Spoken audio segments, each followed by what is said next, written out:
This show is part of OnePlace, a daily network of focused briefings across the stories people follow most. Welcome to our daily briefing. Today we examine the security failure at the Washington Hilton and the investigation into the suspect who attempted to storm the president's dinner with high-ranking officials. A hotel shooting raises major Trump security questions. Trump praises the speed of his would-be assassin. The president remains unbothered after the ballroom evacuation. Trump claims he is honored by these assassination attempts. Caroline Leavitt's prescient words go viral after the shooting. New details emerge about the suspect's background and education.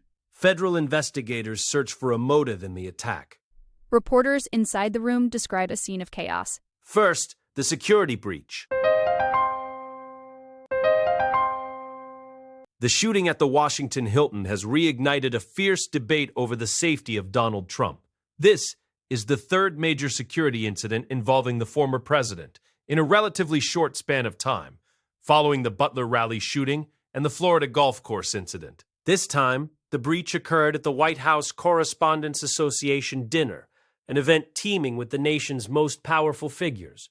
Reports indicate that while the perimeter was secured by police, the internal screening at the hotel was surprisingly lax. Witnesses noted that tickets were not checked against identification, and some security personnel only gave cursory glances at passes from several feet away.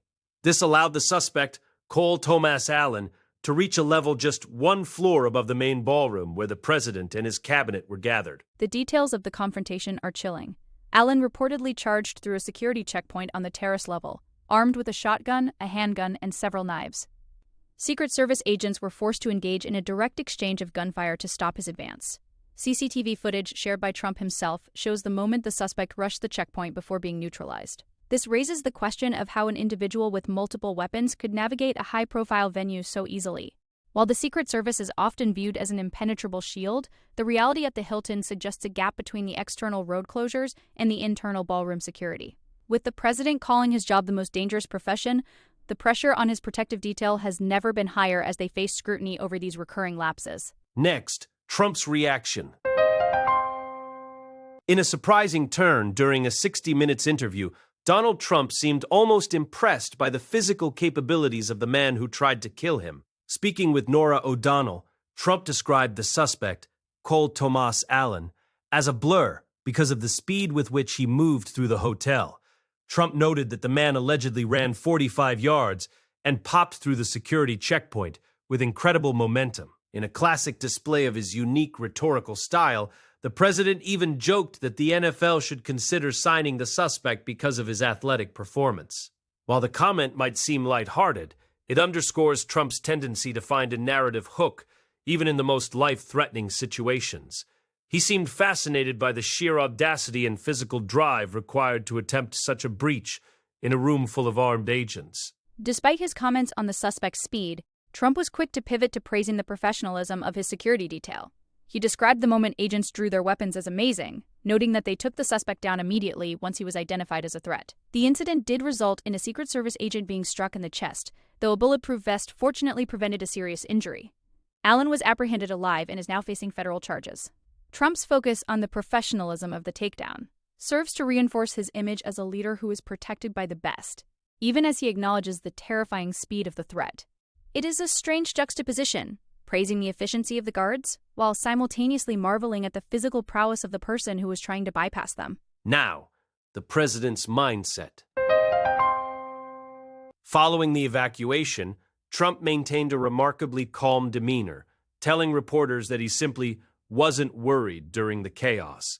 He explained this lack of fear by stating that he understands the world is a crazy place. This stoic outlook was shared during his interview with CBS, where he reflected on the incident just a day after it occurred.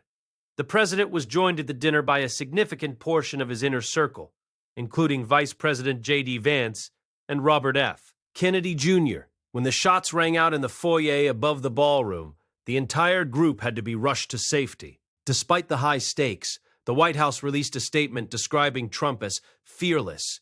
This narrative of bravery is being used to bolster his political image, framing him as a leader who remains unshaken by repeated attempts on his life. The investigation into the suspect, Cole Thomas Allen, is now being handled by the FBI's Criminal and Terrorism Task Forces. Attorney General Todd Blanche has indicated that the suspect was likely targeting senior officials, a theory supported by preliminary findings. Trump has already begun to speculate on the suspect's motives, suggesting that Allen had a manifesto and harbored anti-Christian sentiments. There are also reports of a history of anti-Trump social media posts from the 31-year-old. While the legal process moves toward an arraignment, the political fallout is just beginning. The White House Correspondents Association president, Weijia Jiang, described the event as harrowing, and the trauma of the evening is evident in the accounts of those who were present. For Trump, however, the incident is another chapter in a broader story of conflict that he believes defines his presidency and his impact on the country. Moving to the impact. During a press conference shortly after the shooting, Fox News correspondent Peter Doocy asked the president why he thinks these assassination attempts keep happening to him. Trump's response was both reflective and defiant. He compared himself to historical figures like Abraham Lincoln, arguing that the most impactful people are the ones who are targeted. In his view, assassins don't go after leaders who don't do much. They go after those who are making a significant change. He went as far as to say he felt honored by the attempts, interpreting them as a sign that his administration's work is truly disrupting the status quo. This perspective shifts the narrative from one of vulnerability to one of significance, suggesting that the danger he faces is a direct result of his success in changing the direction of the United States. Trump further elaborated that many people are unhappy with how his administration has transformed the country. He claimed that the U.S. was once a laughingstock, but has now become the hottest country anywhere in the world. This rhetoric serves to frame the violence not just as a criminal act, but as a political reaction to his policies.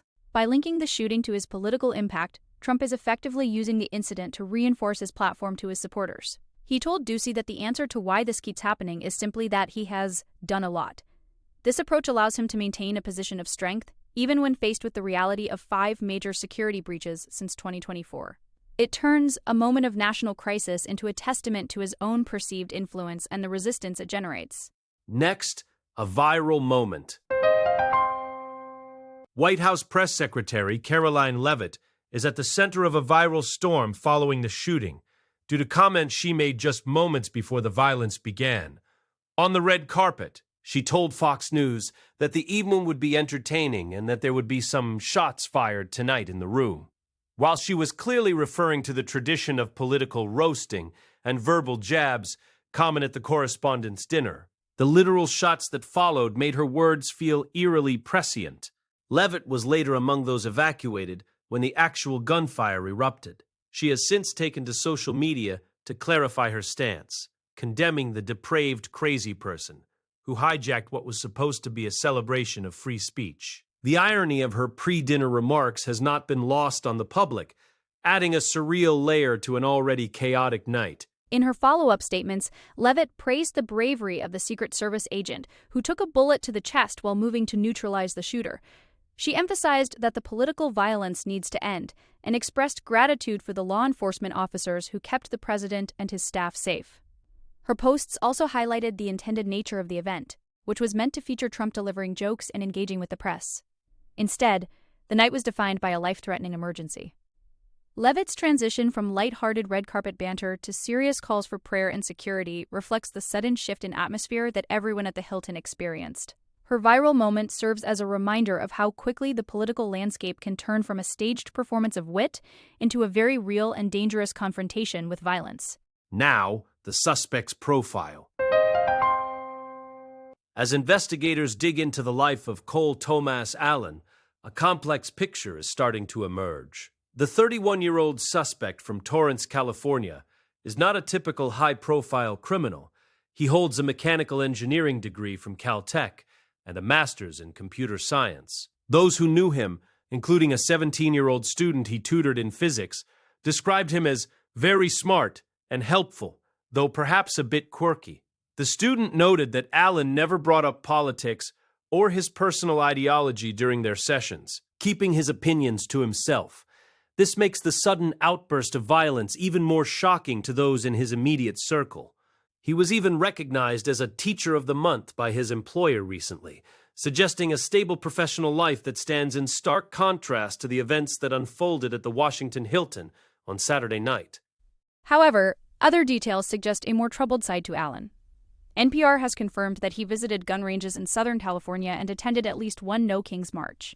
His LinkedIn profile paints a picture of a man who saw himself as a teacher by birth and an engineer by degree, but his social media presence reportedly told a different story, filled with anti-Trump sentiment. Interestingly, during his time at Caltech, he was involved in a Christian fellowship program, which contrasts with Trump's later claims that the suspect was anti-Christian. This discrepancy highlights the difficulty investigators face in pinning down a singular motive. While he appeared to be a successful, intelligent professional on the surface, his actions suggest a deep-seated radicalization that led him to travel across the country with multiple weapons to target the highest levels of the American government. Shifting to the investigation.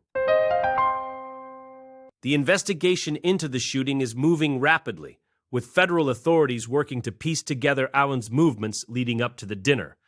Acting Attorney General Todd Blanche confirmed that the suspect is believed to have been specifically targeting administration officials. This was not a random act of violence, but a calculated attempt to breach a high-security event. The White House has been vocal about the incident, with Trump praising the Secret Service while also calling for the dinner to be rescheduled within 30 days. However, the White House Correspondents Association, which operates independently of the government, has not yet committed to a new date. The association's president, Weijia Jiang, is currently meeting with members to determine the best path forward after such a traumatic event. The tension between the president's demands and the association's independence is a notable subplot in the aftermath. One of the most striking aspects of the White House's response is how quickly Trump framed the incident within his broader political narrative. He theorized that assassins only come for impactful people, effectively turning a security failure into a badge of honor. This messaging was echoed by his staff, who emphasized his fearlessness.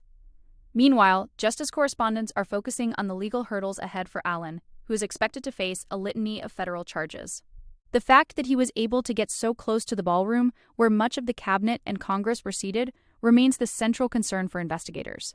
As the FBI continues to analyze Allen's writings and digital footprint, the focus remains on whether this was a lone wolf attack or if there were broader networks involved.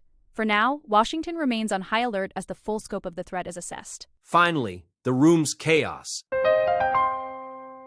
Reporters who were inside the ballroom have shared harrowing accounts of the moment the shots rang out. Around 8:30 p.m., as guests were finishing their salads, a series of muffled popping sounds interrupted the dinner. NPR's Franco Ordonez described a scene where plates and trays crashed to the floor as people instinctively dove for cover. The transition from a formal, high society event to a survival situation was instantaneous. Waitstaff were seen hitting the ground alongside lawmakers and journalists, with some visibly terrified and crying. The presidential pool reporters, who were stationed in a nearby hallway to charge their laptops, had an even closer vantage point to the security checkpoint where the shooting occurred. They witnessed the immediate and aggressive response of the Secret Service as they moved to protect the president and evacuate the room, leaving behind a scene of abandoned tables and shattered glass. The chaos didn't end with the evacuation. As hundreds of attendees took shelter under tables, the atmosphere was one of pure confusion. Many journalists quickly shifted back into work mode, reporting live from their phones, while still crouched on the floor. This dual experience of being both a witness to a crime and a reporter covering it defined the night for many in the room. The event, which is usually a night of levity and networking, ended with a law enforcement officer injured and a suspect in custody. Trump's promise to reschedule the dinner offers little comfort to those who experienced the trauma of the shooting firsthand. The images of high-ranking officials being rushed out of the Hilton will likely become a defining memory of this administration, highlighting the persistent threat of political violence in a deeply divided nation. The night began with jokes and ended with a stark reminder of the dangers facing those in power. That concludes our briefing for today. Join us again tomorrow for more focused coverage of the stories that matter most. Stay safe and stay informed.